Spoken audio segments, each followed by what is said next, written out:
global financial crisis hasn't helped bring up. I think it's chilled the business, right? No. It's permanent. Parking roads. Thank you very much. Parking roads. Good on you. Champion.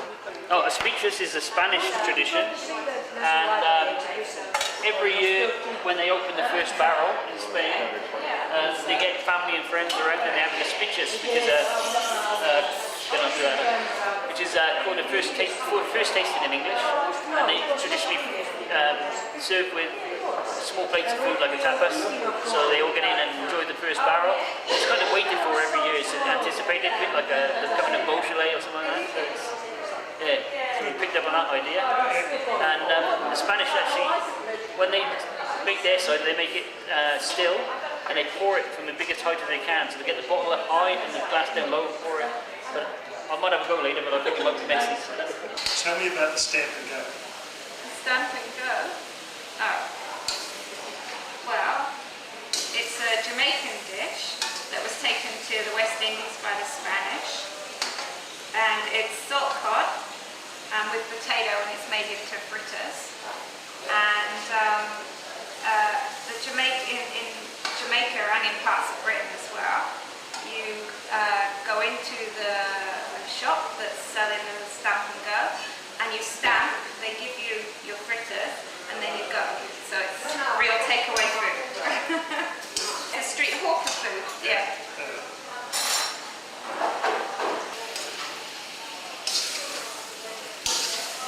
Well, they're kind of in butter and garlic, so they're not exactly stir-fried, but instead of one with holes in it.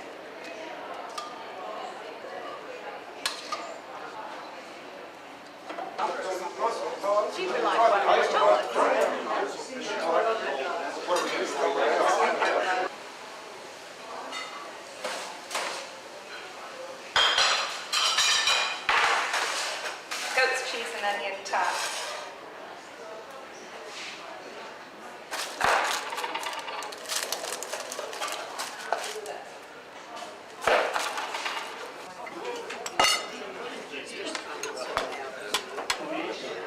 Where's the chorizo from?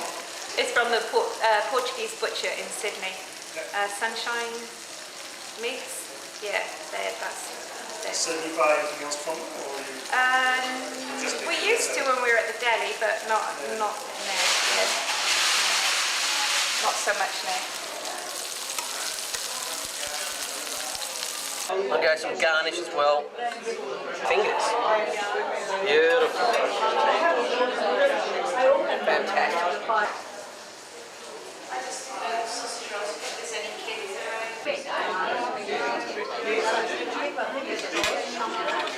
Very good. Yeah. Excellent.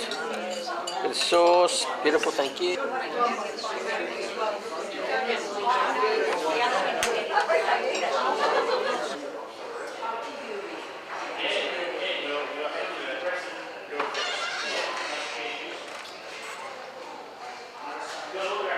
Here we've got the Monga Mist is still that one there, one left, and then the next lot to come out is this one. This is a little bit drier, a little bit more alcohol. Yeah. And then we've got this one here is around about, these four are around about 9%, so they're the sweetest apples that went in, and they can come out the strongest. Yeah. This one here we've had it. So you're not adding any sugar, you're just using no sugar, natural stuff. and this is natural fermented as well, no yeast added. Yeah. So it's just the yeast off the apples fermenting it. So yeah, and that's a nice slow ferment. So this one will be really good. This one is Mellow Mel, which is 50% apple juice, 25% honey, 25% hawthorn berries. It's really an old Welsh drink, this one, but not. I don't think it's made commercially anymore. So it could be the only one in the world. Yeah, we fermented these to start with, the initial ferment, and then we rack off into the smaller ones because they're easy to handle. Yeah. And then these will be racked off again into 50s because I can actually pick a 50 up, but I can't pick these up.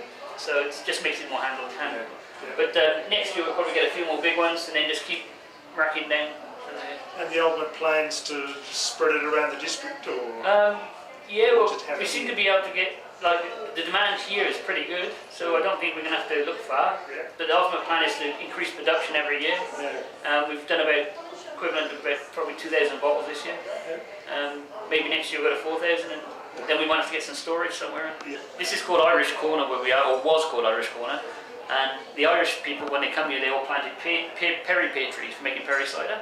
And so we picked a few of the really old trees, and we've made about 50 litres of perry, and that's coming in pretty good. It needs a bit of time in the cask, but it's really good. The perry now is selling for about £30 a bottle.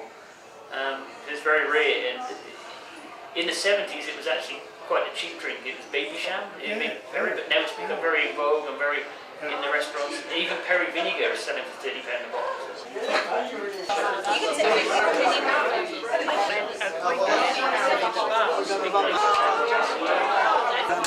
Sorry.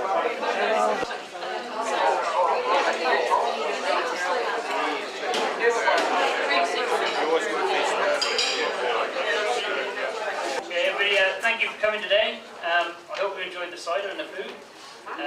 This is our first barrel out of the first batch, and this one is about 7.2%, and it's the early apples. As the season goes on, the apples get sweeter and they get stronger and stronger.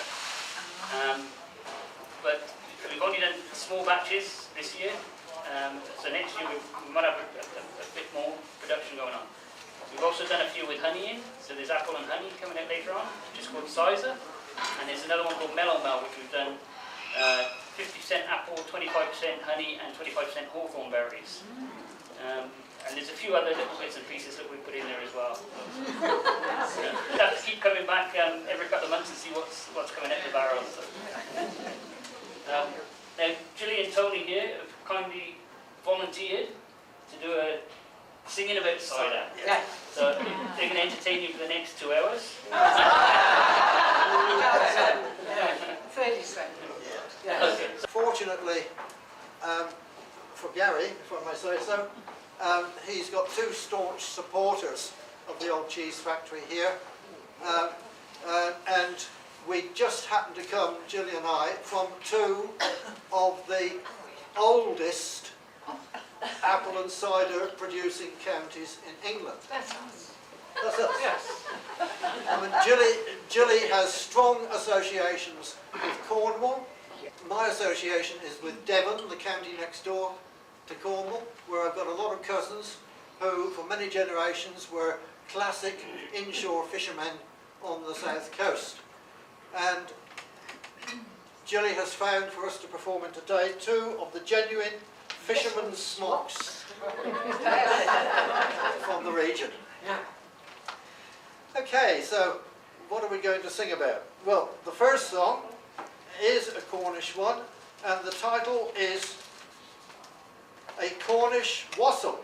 Wassails are done for other purposes, and as Gary might tell you a bit later, he's planning to do one in the spring here to exhort the apple trees to bud and fruit.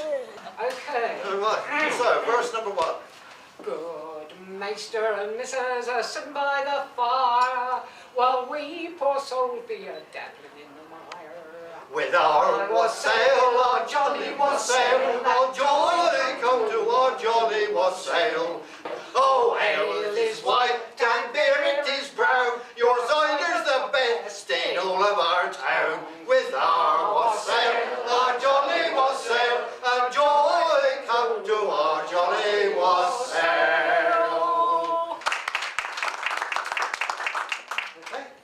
So, now, the song is called Devonshire Cream and Cider. There are 3 verses, and there is a rather long but very rousing chorus. So, I'll sing verse 1, Gilly and I will sing the chorus of the first verse, and then we shall ask you to join in the chorus for verses 2 and 3. Okay? Yeah.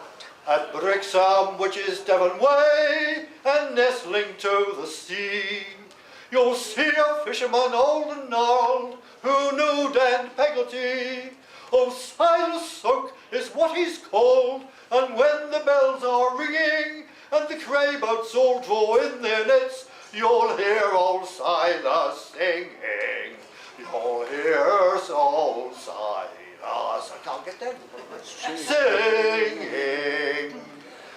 I've been nigh on 97, born and bred in dear old Devon, and folks may be as old as I. In other parts of England, the Cornish seas are wide, but in